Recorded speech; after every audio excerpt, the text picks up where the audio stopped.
Real estate versus stock market, which is a better investment right now, according to financial experts? I don't really want to talk about these financial experts. I want to ask you guys, and I'm going to start with this. The quote here by our friend at BlackRock, CEO Larry Fink. Most CEOs I talk to would say we are probably in a recession right now. Okay, I'm going to say something, and then we're going to talk about this, okay? First of all, a recession is traditionally defined as 2 consecutive quarters of negative GDP. I haven't seen that. Which we have not had. So on the surface, him saying this is already a bullshit farce. I don't even know you, Larry, but come on, bro. The second thing is, back when we did have 2 consecutive quarters of negative GDP, everyone scurried to redefine what a recession was to cover their ass. Yeah. So I am not happy that right now, when you have the opposite happening, they're saying we're probably already in one when we're, by classical definition, we're not. We're not. And what everyone's saying this to is they're trying to, again, confuse the masses that, oh, well, the stock market's down 10%, 15%, 18% on the index or whatever. We're in a recession. The stock market and the economy and GDP are interplaying with each other, and they're not as tightly connected as everyone wants to say they are. Yeah. So there's my beef with this comment. Do you guys think that we are in a recession, or do you think we are not? And then, do you think, is real estate a better investment long-term than the stock markets?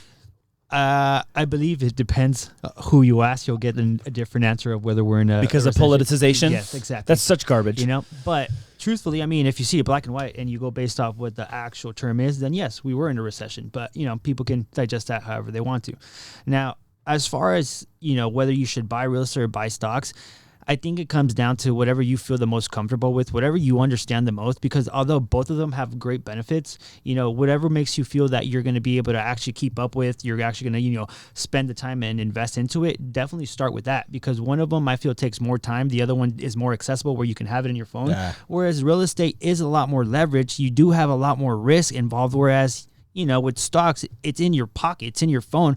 It's not something tangible like a real estate asset, but it does give people that, that feeling where they could feel like they're investing, and from there start, leveraging that and then move into the real estate, where I honestly feel real estate for certain people is the end game, but everybody enters at different points based off their knowledge of, finances, what they're comfortable with, and their risk tolerance. Okay. Got it.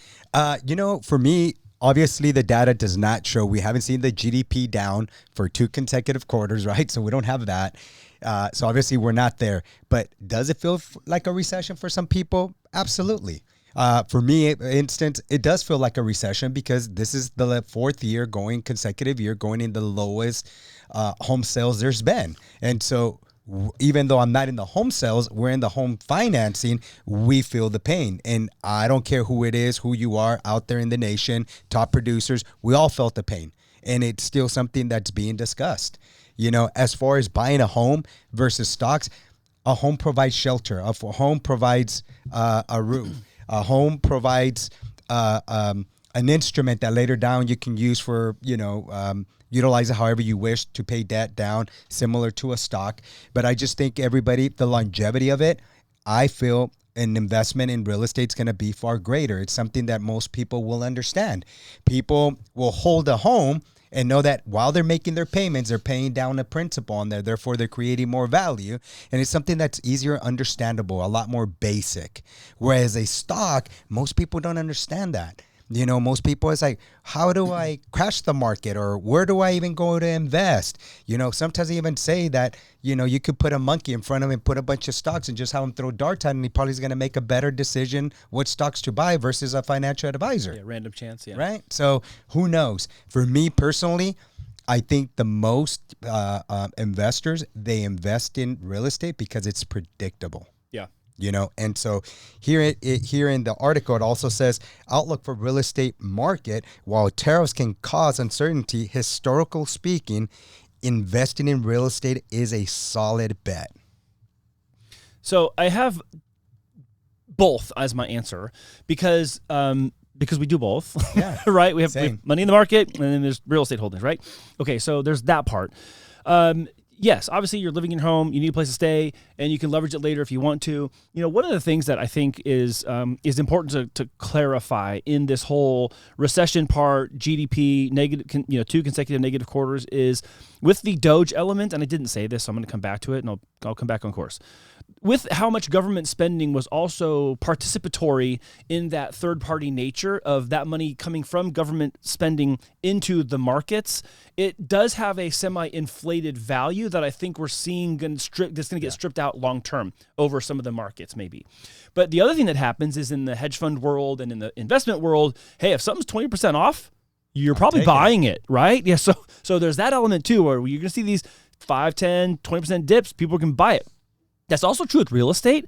We just haven't seen it yet. So the price of the stocks can go down 10, 15, 20%. People are going to start scooping it up. Like they're going to hit their strike point where they're like, hey, I'm ready to buy. Mm-hmm. In real estate, that would happen the same way. It's just not happening with prices. And I think part of that has to do with inventory and supply. And because prices elevated so quickly out of the COVID era in 21, 22 with lack of inventory, they've kind of stayed put. And even in some areas where they've softened a little bit, because they went up 20%, 30%, 40% in value, if you annualize that over the same course of time, if you're in an area that went up 40% in the last 4 years, just for simple math, I'm not going to get into compound math, so don't at me in the comments being like, you're not using proper. 40 divided by 4 is 10. Yeah. So you're getting a 10% return on your house every year for the last 4 years if you're in a 40% growth area. And if you're in a 20% growth area, it's 5%. So you might have money in your home, you might have money in your stock portfolio or both, and you're going to be getting some sort of good returns because over that same course of time, in the last 4 or 5 years, you see the S&P almost double, Dow almost double, NASDAQ go crazy, crypto, all this kind of stuff. So in this moment in time, it's easy to say that both work because both are true, but for very different reasons. And long term, I think both are proven to generate a return. You just have to stay in them long enough. And absolutely. And that's it. You got to stay in them long enough, guys. You listen, I'm diverse with it. I put money in stocks and make sure that I have that. Obviously, the last couple of years has been a little more difficult to do that. But the good thing is with the compounding interest and stuff like that, you could always go and borrow. You could always do or know that you have a safety net then, which is very, very important. And kudos to my boy, Scott. What it sounds based on everything that we said is that there's multiple ways to skin the cat. That is. There's multiple ways to skin the cat. And although I know, us being in real estate, we know forefront and, we know the data that real estate is the most, not safe at us at times, the most consistent, the most reliable. But, I'd argue that other people don't like real estate and some people understand the stocks way better and it benefits more for them. That's why I said, whatever you understand the most, invest in that. No, and I believe that, Brian, but at the same time, I think most people, even if they're stock investors, they have some type of stake in real estate. Oh, 100%. Because they understand that. And I know you mentioned a little bit that sometimes we take our losses with homes. Well, it depends when you're going to take that loss. Because there's times that you take the loss because either you lost your job or you just put yourself in a financial situation where you're not able to do that.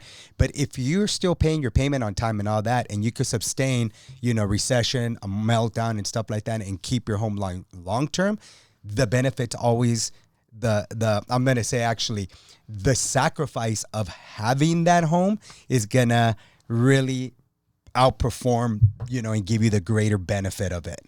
And that's what I've seen. Like if I can go back and I was able to maintain the 8 properties that I lost in the mortgage meltdown, we probably wouldn't even be having this conversation. That right? And there's a liquidity element to this too, to your point. Like if you have money in the market that you need to move out and you need to like sell off some things or some holdings and liquidate some of those funds to have cash to use, it might be better to do that out of your funds than your house based on the situation. Or if you need a big amount, how many times we talked here about the house is bailing people out because if they don't have anything in the holdings in a portfolio or something and they're $100,000 in debt because they just got $100,000 in debt, and the equity's there to save them, that is their only choice. So it's hard to just make one of these my favorite kid because they're both my favorite kid, but for a variety of reasons, and liquidity is one of those. Yeah. Or here in California, if you're finding yourself in a situation and you've lived in the property 2 years out of the 5, you can sell that and have no capital gains. That's right.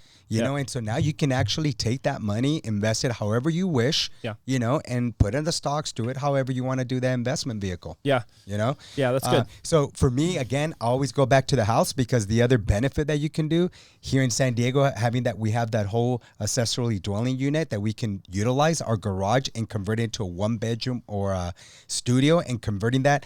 Let's just say you're spending $75,000 $1,000 to do that, and you're renting it for $2,000, your cash on cash is going to be on the high 20s, low 30%. What stock is really paying us like that? Yeah. You know, so Nvidia. No, I'm just kidding. yeah. Well, I mean, hold on. trading. That may not be true on the day you watch this. yeah. But what I'm saying is, you're not going to experience the ups and downs with that. Yeah, I know. You know, it's going to be a different investment vehicle because the rents will continue to go up with the cost of living on an annual basis. Therefore, your Nvidia, it's not going to look the same as that, right? Yeah. And so that's where I'm going with that.